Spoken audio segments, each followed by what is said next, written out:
नमस्कार दोस्तों, सावन फार्मेसी में आपका स्वागत है। कल हमने जो वीडियो बनाई थी सेल्स के बारे में, तो उसमें से हमारा स्पेस नहीं होने के कारण मोबाइल्स में ये हमारा नहीं ले पाया था, जिसके कारण से हम ये सेल्स के दूसरा हमको वीडियो बनाना पड़ रही है। हम आज बात करेंगे साइटोप्लाज्म के बारे में और सेल के जो कंपोनेंट्स हैं उसके बारे में एंड देयर फंक्शन के बारे में। ठीक है, तो सबसे पहले हम कंपोनेंट के बारे में ये जानेंगे कि सिस्टोल है क्या है। साइटोसोल किसको कहते हैं। ठीक है, तो साइटोसोल ये होता है, it is a fluid portion of the cells. ये fluid portion of the cells यानी कि आपका जो फ्लूइड्स रहता है ना सेल में, उसको कहते हैं सिस्टोसोल।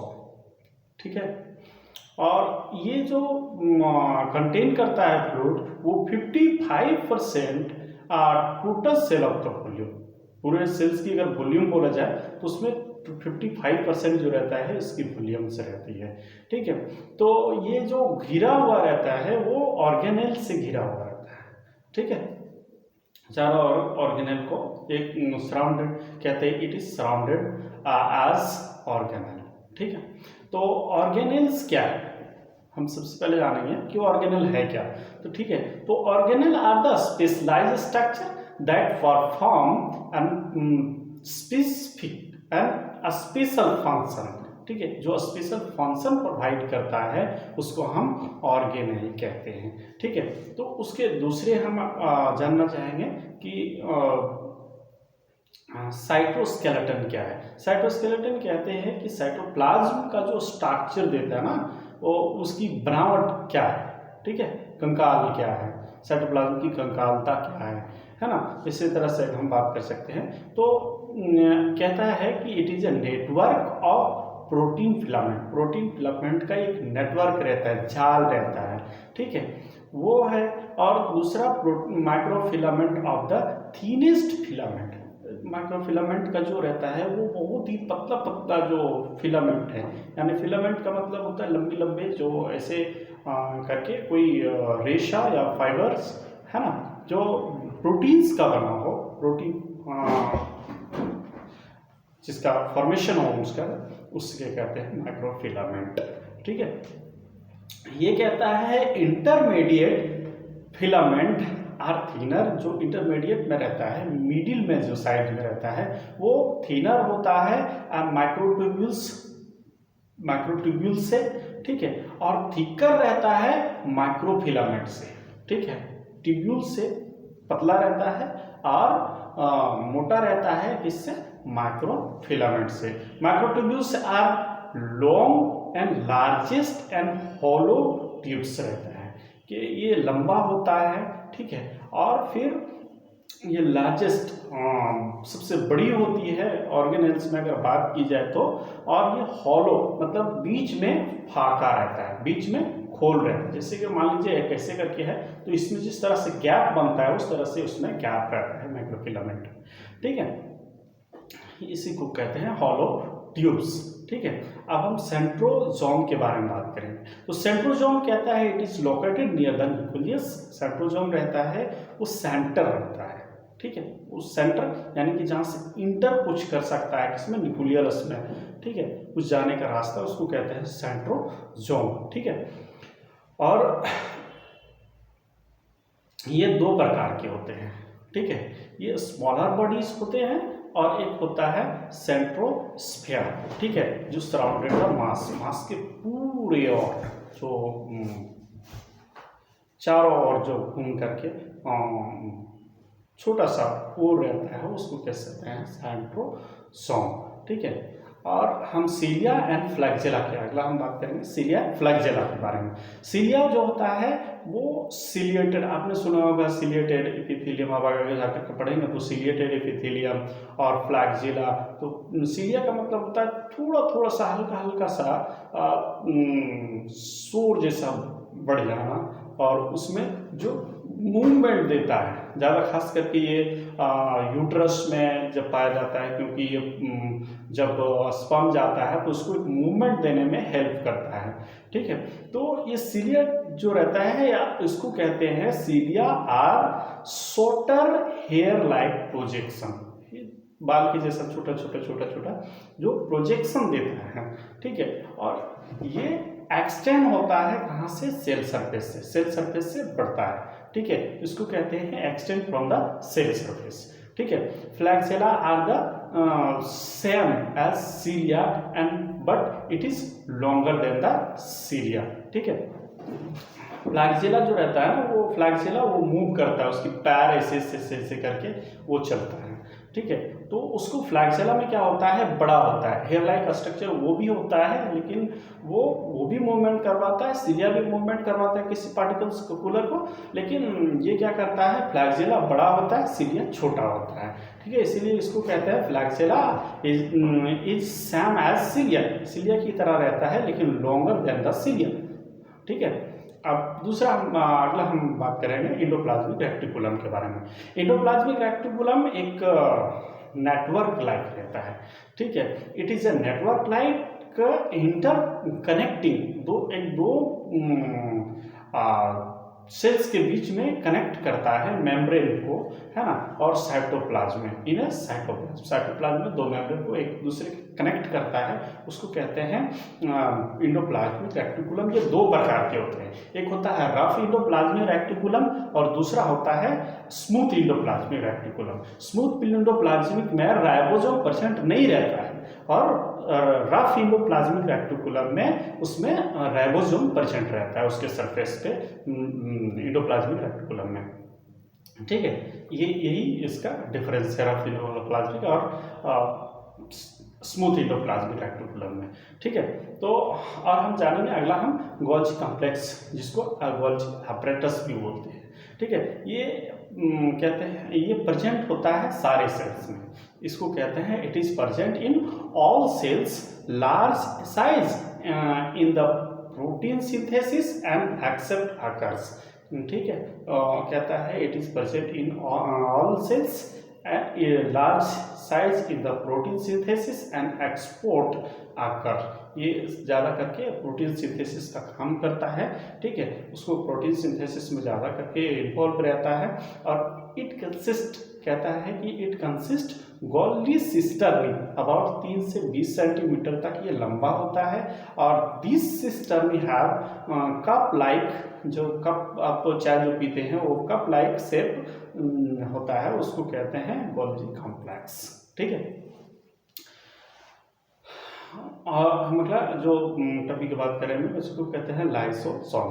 जो लाइसोसोम को आप हिंदी में आप पढ़े होंगे कि लाइसोसोम को आत्मघाती थैली क्यों कहते हैं, क्योंकि ये जब इसका टाइम समाप्त हो जाता है ना, तो ये अपने आप को इनगल्फ कर लेता है, ठीक है, अपने आप को ये खत्म कर लेता है, इसीलिए किसे आत्मघाती थैली कहते हैं, ठीक है। इसको कहते हैं these are the membrane close vesicles, ये मेम्ब्रेन जो ऐसे मेम्ब्रेन है जो क्लोज वेसिकल्स रहते हैं, और ये they are the 60 type of powerful enzyme hydrolytic and digestive enzyme present, ठीक है। दिस परफॉर्म ऑटोफैगी, ऑटोफैगी का मतलब होता है आत्मघाती, ठीक है। The process by which organelle are digest, जब ऑर्गेनेल को अपने आप को डाइजेस्ट कर लेता है उसी को इसलिए आत्मघाती थैली भी कहते हैं। लाइसोसोम एंजाइम जो परफॉर्म करता है वो ऑटोलाइसिस प्रोसेस के द्वारा, और ये जो होता है डिस्ट्रॉय करता है अपने आप सेल्स को, ठीक है।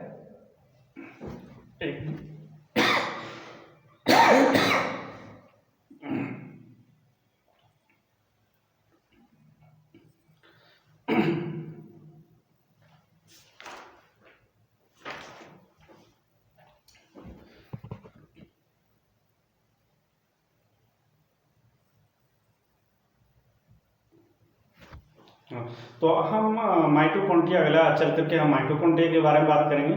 माइटोकॉन्ड्रिया क्या है, तो एनर्जी का सबसे बड़ा powerhouse of the life अगर बोला जाए, powerhouse of the cells बोला जाए, तो माइटोकॉन्ड्रिया के नाम से जाना जाता है। ये इसको कहते हैं दीज आर द सजेस्ट साउसेस sap structure term percent cytoplasm, ये सब बीन सेपेट भी कहीं दिखाता है, ठीक है। इसमें जो रहता है वो दो मेम्ब्रेन होता है, माइटोकॉन्ड्रिया कंसिस्ट टू मेम्ब्रेन के, एक को कहते हैं आउटर माइटोकॉन्ड्रियल मेम्ब्रेन और एक को कहते हैं इनर माइटोकॉन्ड्रियल मेम्ब्रेन, ठीक है। जो हमारा सेप्स रहता है ये कहते हैं ये space are present between two membranes, कहते हैं दिस मेम्ब्रेन फ्लूइड, वो मेम्ब्रेन में फ्लूइड कहता है, फील्ड रहता है फ्लूइड, है ना। It is also called powerhouse of the cells, देखते हैं यहाँ भी कह रहा है powerhouse of the cells, ठीक है। और ये mitochondria involve in the aerobic respiration, और ये क्या करता है, they release energy at the form of ATP, adenosine triphosphate के रूप में ये एनर्जी को प्रोवाइड करता है। अब आप न्यूक्लियस के बारे में बात करेंगे तो न्यूक्लियस जो रहता है वो हमारा each cell of the body has a nucleus, किसको छोड़ करके एक ऐसा सेल्स है जिसमें न्यूक्लियस होता ही नहीं है, आपको पता हैरान हो गया। लेकिन एक आरबीसी एक ऐसा सेल है जिसमें वो बाइकनकेव होता है, ठीक है, उसमें एक भी न्यूक्लियस नहीं पाया जाता है, ठीक है। आरबीसी आर अनन्यूक्लियर्ड सेल्स, ठीक है, बहुत ही यूनिक एग्जांपल्स है और ये बुक में पूछा जाता है, इसी भी बुक से पूछा जाता है किसी भी एग्जाम मेडिकल का टर्म के एग्जामिनेशन में, ठीक है। या तो आप नर्सिंग कर रहे हो या बी फार्मा या डी फार्मा या फिर एमबीबीएस कर रहे हो या तो फिर आप डिप्लोमेटिक कोई भी मेडिकल सेक्टर में आप कर रहे हो तो ये आपको पूछा जाता है। ये बहुत अच्छा एग्जाम्पल्स होता है हमारा न्यूक्लियस के बारे में, ठीक है। तो इसको कहते हैं this is an Oval shape, किसके बारे में बात कर रहे हैं, न्यूक्लियस, या स्फेरिकल शेप इन स्ट्रक्चर होता है, ठीक है। तो मेनी स्फेरिकल जो bodies are present in the nucleus cell is called nuclei, ठीक है। बहुत सारे सेल जो प्रेजेंट रहता है न्यूक्लियस में तो उसको कहते हैं न्यूक्लियाई, है ना। Nucleus are the site of RNA and DNA, ठीक है। डीएनए और आरएनए का साइट होता है। Function of the nuclei is producing, कहता है राइबोसोम, राइबोसोम को प्रोड्यूस करता है कौन, न्यूक्लियस, ठीक है। अब हम बात करेंगे सेल डिवीजन के बारे में। सेल डिवीजन का जो होता है वो सिंगल सेल होता है, सिंगल सेल से दो वो क्या होता है, न्यूक्लियस बट जाता है, ठीक है। न्यूक्लियस बटने के बाद में क्या होता है, अलग अलग न्यूक्लियस सेपरेट होता है, वो एक्सटेंड हो जाता है। सबसे पहले न्यूक्लियस एक्सटेंड हो गया, खिंचाया तो वो दो न्यूक्लियस में बट गया, और दो न्यूक्लियस में बटने के बाद में वो फिर कट करके एक अलग सेल्स बन जाता है, एक अलग सेल्स बन जाता है। यहाँ आपको हम दिखा सकते हैं आपको इसका प्रोसेस, ठीक है। ये आप देख सकते हैं, पहले एक ये पेरेंट सेल्स है, पेरेंट सेल्स का ये सस्टेन हुआ, थोड़ा सा न्यूक्लियस खींच गया, जिसमें के बाद में क्या हुआ कि ये दो सेल्स जो न्यूक्लियस बन गया, दो न्यूक्लियस बनने के बाद में ये ऐसा करके फॉर्म आता है, फिर उसके बाद में खिंचा करके ये दो डॉटर न्यूक्लियस बन गए। तो इसी तरह से न्यूक्लियस का फॉर्मेशन होता है और ये प्लाज्मिक डिवीजन होता है, और ये दो डॉटर सेल्स कहते हैं इसको। इसी को आपने पहले भी पढ़ा था, आप जो बताए थे कि हम दो डॉटर सेल्स के भी बारे में पढ़ते हैं, ठीक है। Type of cell division, cell division कितने प्रकार के होते हैं, दो प्रकार के होते हैं। एक होता है आपका प्लांट सेल का और दूसरा होता है एनिमल सेल का। तो सबसे पहले सेल डिवीजन के बारे में बात करें, किसी भी तरह का सेल्स हो, लेकिन वो डिवीजन कैसे होता है। एक होता है मियोसिस और दूसरा होता है माइटोसिस, ठीक है। जो माइटोसिस होता है वो प्लांट में होता है, और मियोसिस जो होता है वो होता है एनिमल या ह्यूमन बींग्स में, ठीक है। तो ये जो डिवीजन होता है खास करके माइटोसिस के बारे में, जो प्लांट्स के बारे में अगर जानना चाहेंगे तो ये प्रोफेज, मेटाफेज, एनाफेज, टेलोफेज, ये चार फेज में डिवाइडेड होते हैं, ठीक है। फिर इसका क्रोमैटिन्स अलग अलग तरह से सेटिंग होते हैं। फिर ये जैसे कि आप देख सकते हैं, आपको फिर एक डायग्राम हम दिखाते हैं, जिस डायग्राम से आपको क्लियर समझ में आ जाएगा। ये आप देख रहे हैं, इसमें क्या है, ये आपका पेरेंट सेल है। पेरेंट सेल में क्या है, एक सेल्स बना, सेल्स में फिर ये क्या हुआ, डिवाइड हुआ, इसमें भी न्यूक्लियस आया, इसमें भी न्यूक्लियस आया, फिर ये यहीं तक सीमित हो गई, ये प्लांट सेल्स था, ठीक है। और हम अगर एनिमल सेल्स के बारे में बात करें तो ये एक प्लांट्स, ये एनिमल सेल्स है, ये क्या हो गया है, दो क्रोमेटिन्स में इसमें डिवाइड हुआ, एक इसमें डिवाइड हुआ, फिर ये आकर के ये दो क्रोमेटिन को बनाया और फिर ये एक दो क्रोमेटिन को बनाया। तो इसमें जो हमारा रहता है प्लांट सेल में, तो एक से हमें दो मिलती है, लेकिन इसमें एक से हमें चार डॉटर सेल्स मिलता है। ठीक है, इस तरह से हमारा सेल डिवीजन होता है। ठीक है, सेल डिवीजन के बाद अगर बात करें फंक्शन ऑफ द सेल्स के बारे में, तो ठीक है, तो फंक्शन इसका, सेल्स का फंक्शन क्या है, तो फंक्शन को हम मॉड्यूल में अगर खासतौर में समझना चाहते हैं तो हमारा होता है रेस्पिरेशन, यानी कि सांस, हम लोग सांस लेते हैं, पौधे भी जो है सो अपना कार्बन डाइऑक्साइड लेते हैं, ऑक्सीजन छोड़ते हैं, जिस तरह से हम लोग ऑक्सीजन को लेते हैं, कार्बन डाइऑक्साइड छोड़ते हैं।